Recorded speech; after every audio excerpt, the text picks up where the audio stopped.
Well,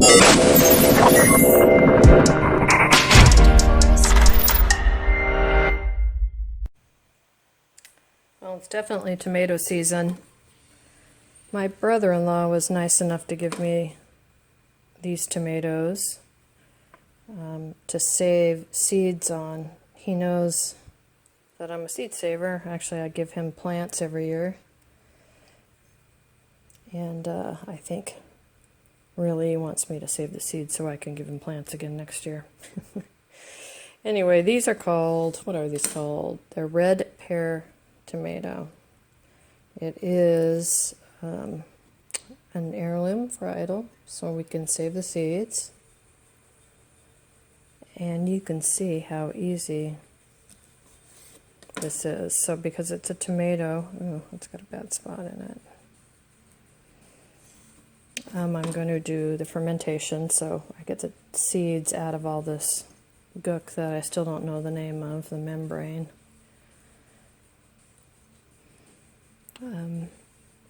For next year. So we did this with another, what did we do it with? The cucumbers, because they had so much of this membrane gel-like substance in there. But to get the seeds out, all you do is take the inside out of the tomato with the seeds in it and put it in just some regular water.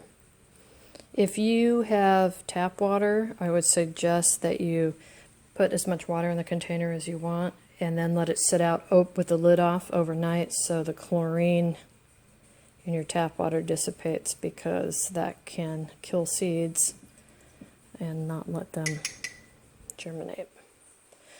So even though I took out the insides, I can still use these, the outside of these tomatoes for something. Throw them into whatever I'm going to make for dinner. So I'm going to set these aside and put that bad one in there, and I'll set these aside. And then I've got a lid. I don't have any extra plastic lids that'll fit these big open mouth jars anymore, so I've listed this as a teardrop tomato. It's a red pear varietal, and it's from my brother-in-law Tim. This on, it doesn't have to be very tight, and then every day I'll give it a shake, and then at some point the gel will rise to the top and all the extra stuff and the seeds will all fall to the bottom, so we'll be able to look in there and just see a bunch of seeds. And Tim gave me another variety. This is a pineapple variety, which I've never had before. It's actually pretty good. I'm not tasting any pineapple in it, but it could be there. Maybe I'm just not tasting it. So the best way to get seeds on a bigger tomato is to cut them crosswise. But I'm not seeing a ton of seeds in here. Well, this is interesting. One right there.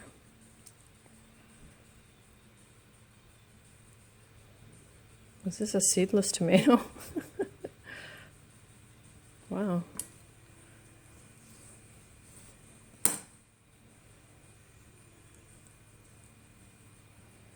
Alright guys, where are the seeds? Let's just tear into it. I have never had this happen before. Better double check with him to make sure it really is an heirloom tomato. These little seeds you're seeing over here are from the red pear tomato. Wow, that is interesting. Let's try its brother here. Hopefully we'll have better luck. Yep, we got some seeds in here, in these little pockets. So I'll go ahead and just pop those out. Maybe the other one was just a little too old. Definitely a lot of meat on these. Let's just give it a squeeze. Definitely a lot of meat in these. And by the way, if you ever are using tomatoes and you don't want the seeds and the juice in, you just cut it in half like that, take it over the top of something and give it a squeeze.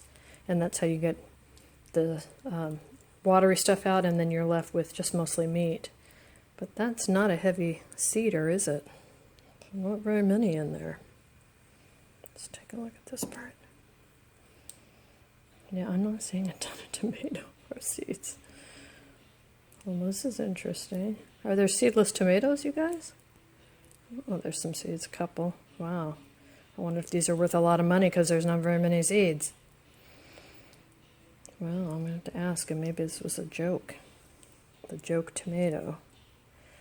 Okay, well, we got a few seeds. If this tomato was awesome, I'd be a little bit more upset. It's certainly pretty, but it's not like the flavor is so great that I need to have this in my collection. But so we'll let that ferment as well. And again, I've got a ring and a lid. If you ever reuse your lids after you're done keeping things and you want to just have some around just to use as a refrigerator lid or a dry goods lid, you can certainly reuse your lids for that. Don't think you can't reuse them. You're not supposed to reprocess them, you know, in a hot water bath or in pressure canning, but I'm going to keep those tomatoes in there, throw the bad part out there. But you can use them for dry storage. So anyway, thank you for watching, and when those get fermented, we'll come back and take a look at those. But actually, while we're here, let me just show you a big tomato with seeds in it. So these are all seed pockets in here. So you can see a bunch of seeds there. Seeds, seeds. That's really how it should be. And again, to get the seeds out, you can just turn it over and give it a little squish. You're left with the dry stuff, and then you've got seeds, etc. out, and you can do it with that side too, but this is too beautiful of a tomato to waste. So, check back in about 5 days, see what we got. Okay, you guys, it's been a few days on the tomatoes, and you can see that we have separation in here between gunk and tomato. I'm actually going to bring the lens up here a little bit so I can just show you a close-up of that so you can see the bottom has, those are all tomato seeds in there now. And there are a few seeds floating at the top, but I'll capture those in a minute too. So I'm just going to show you that. Remember that pineapple, man, it only had a very, very few seeds in there. So even though we got 2 tomatoes, we're only getting a few seeds. So I'm going to take extra care with that one when dumping in the sink. So I've got my paper toweling ready to go here, labeled with the name of the tomato and who I got it from. And I have my little strainer. So let's do the teardrop first, and you can see the top has this white stuff on it. That is not mold, that's yeast. Usually if it's white, when you're fermenting something, it's just yeast. You know, yeast that we get from the air when we are trying to, well, make bread or make sauerkraut, etc. So I'm just kind of pulling off some of that gunk, and then I'm putting the whole of this into the sieve. Just going to throw some water through there really hard with my sprayer. And you can see really what we have left is just tomato seed, which is a lot better than that gunky gelatinous stuff. So I'm going to take this and just flip it down hard, and then I'll spread it out a little bit.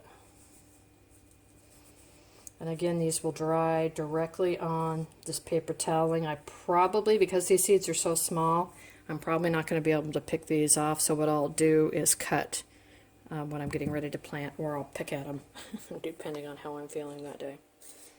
So let's do the same thing now with the pineapple tomato.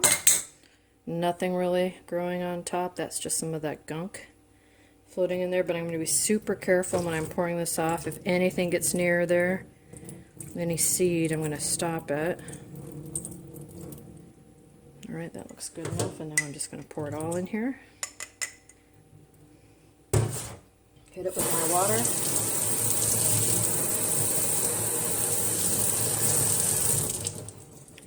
notice we don't have very many seeds, and we actually still have some of that gunk left, but that's okay, it'll dry on the paper towel. We can get rid of it later. So again, just thunk it over, check in there. Yep, had a couple of seed left, looks clean to me now, and just spread it on out. So we'll let this dry until it's fully dried, because it's been almost 100 degrees here every day. It's only going to take a day or two. Probably a day, not in the direct sun, somewhere mice and critters won't get to it outside. I'll put it probably on my solar dryer. And then you'll just, oh actually I'm going to grab you an old one that I have from a previous year to show you. Okay, so here's one bag I have of of seeds I've been keeping. So you can see I have lots and lots of, I mean, look at how much zucchini seed I have in one. Look at all that. Jeez. Talk about prepared. All right, so let's look for here's a paste tomato. A paste tomato that I saved. I've got a silica packet in here, which is how I will put these away. So if any air gets in there, it's taken out. You can see some of the, or not air, wetness. You can see some of the seeds have fallen off the paper toweling and are in the corner now. Let's just take this out and unroll it, and you'll see the tomato seeds are falling and are on here from a previous year, in September of 2017. So these tomato seeds now, I just pull off and plant. So I do have paste tomatoes outside, and they came from this very bag. Anyway, that's how easy. Save your seeds. Stop paying the man for your seeds, and be able to feed your family. I mean, how easy is this? We put some stuff in a jar, let it ferment, threw it through a strainer, and popped it on some paper toweling. So anyway, easy, easy, easy, easy. So we'll continue the seed series when things come up. We'll do seed collection on whatever shows up in the yard, and next I think it's going to be cucumber. So take care, everybody.